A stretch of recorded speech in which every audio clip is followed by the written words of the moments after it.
चलो देखिए, ये ब्रिलियंट गेस पेपर के सॉल्यूशन का 4 नंबर क्वेश्चन है। कह रहा है which of following will have highest boiling point. निम्नलिखित में से किसका क्वथनांक सबसे अधिक होगा। और ऑप्शन आपको 4 को दिया हुआ है। 1% glucose in water, 1% sucrose in water, 1% NaCl in water और 1% यूरिया इन वाटर।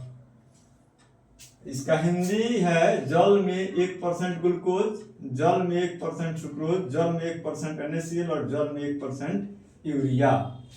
तो एलिवेशन ऑफ बॉइलिंग पॉइंट के लिए फॉर्मूला होता है डेल्टा टीवी बराबर I into KB into molality. यही फॉर्मूला है डेल्टा टीवी बराबर आई वांट हाफ फैक्टर है, केबी यह मोलर लिवेशन कांस्टेंट है और मोलालिटी का हिंदी होता है मोललता। अब यहां पर 4 गो बात है ग्लूकोज, सुक्रोज, उसके बाद है NaCl जिसको साल्ट भी कॉमन साल्ट भी बोलते हैं, ये वो है यूरिया। इसका फॉर्मूला होता है C6H12O6। इसका फॉर्मूला होता है C12H22O11 और NaCl है और यूरिया का फॉर्मूला होता है NH2CONH2। और इसमें 3 गो दिख रहा है ग्लूकोज, सुक्रोज और यूरिया। यह नॉन इलेक्ट्रोलाइट है यानी यह नहीं टूटेगा। यह जो NaCl दिख रहा है यह हो गया इलेक्ट्रोलाइट। इलेक्ट्रोलाइट इसको बोलते हैं जिसको जल या दूसरे लिक्विड में डालें और वह टूट जाए।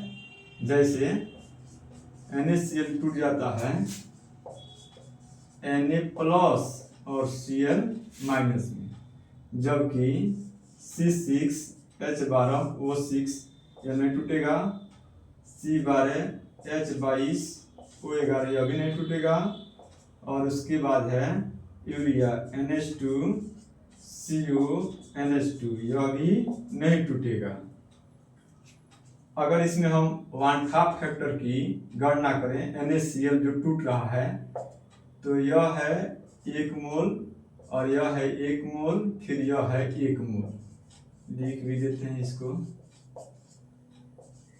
अब देखिए विघटन या संकुचन के पहले माने एसोसिएशन और डिसोसिएशन के पहले 1 मोल था और डिसोसिएशन के बाद यह 2 मोल हो गया। तो लिखेंगे 1 + 1 बटा 1 यानी कि 2/1 हो जाएगा 2। आई का मान यहाँ पर 2 हो गया। इस सब नॉन इलेक्ट्रोलाइट है इसलिए सभी के लिए आई का मान 1 होगा। इन तीनों के लिए 1/2 फैक्टर का मान 1 होगा।